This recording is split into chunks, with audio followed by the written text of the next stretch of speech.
Blessed day mga kakuracha. Ngayon po ay magluluto tayo ng ginisang, ano bang tawag dito, green peas.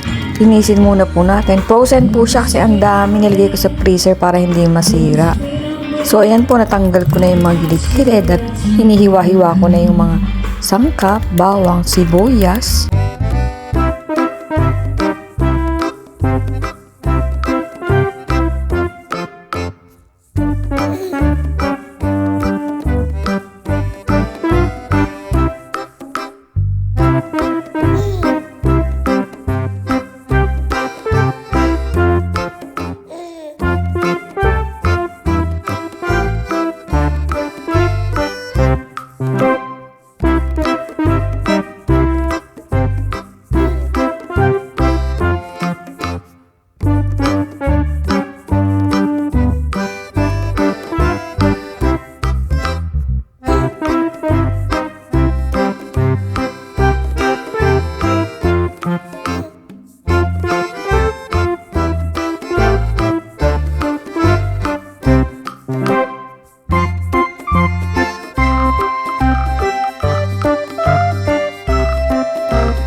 Pamintang durog. Ayan po. Salamat po sa mga bagong subscribers ko.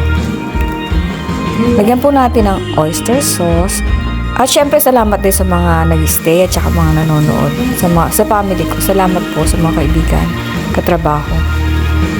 Isabay na po natin yung gulay. Huwag muna po natin lalagyan ng sabaw. Tapos halu-haluin din po natin para yung flavor niya ay sumama sa gulay. Tapos po, dagdagan po natin ng konting. Bahala kayo kung gaano nyo ko gustong kaalat. Kasi iba gusto nila medyo maalat, yung iba naman matabang. Lagyan po natin ng half cup na water. Half lang para yung lasa niya ay, pag marami kasing sabaw, medyo nawawala na yung lasa eh. Pwede ngang walang sabaw yan eh. Lagyan po natin ng sugar.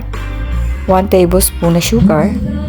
Masarap po yan. Miski yung bitsuelas, lagyan nyo ng asukal. Masarap po. Parang ganun din yan. Huwag nyo masyadong lulutuin yung medyo malutong-lutong pa. Tikman po natin. Sarap. Kaya lang medyo matabang. Dagdagan ko lang ng konting oyster sauce. Mas mainam na po yung matabang kasi madaling magdagdag kaysa yung maalat. Mahirap na magbawas. So, linis-linis ng konti. Ayan po, hininaan ko ng konti yung apoy kasi kumukulo-kulo na siya. Naglaga na po pala ako ng itlog kanina. Ilalagay natin pagluto. Lalagay po natin, isasama natin dito sa gulay. So, sinet aside ko lang siya. Tama na po ngayon yung lasa. Kanina medyo matabang-tabang siya. Pero gusto ko pa rin dagdagan. Ayan, okay na po siya. Ayan po yung ating gulay, na simpleng gulay. Pero masustansya po yan. Kita niyo mamaya, ilalagyan ko po siya ng itlog. Salamat po sa walang sawa ninyong pagsusuporta sa akin at panonood. Maraming salamat po.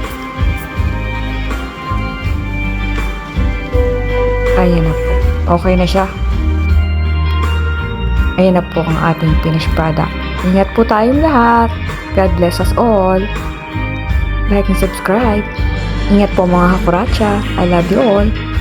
Till my next vlog. Huwag po kayo magsawa. Kung meron po kayong request na gusto ninyong mapanood, sabihin nyo lang, comment lang po. Thank you. Bye-bye.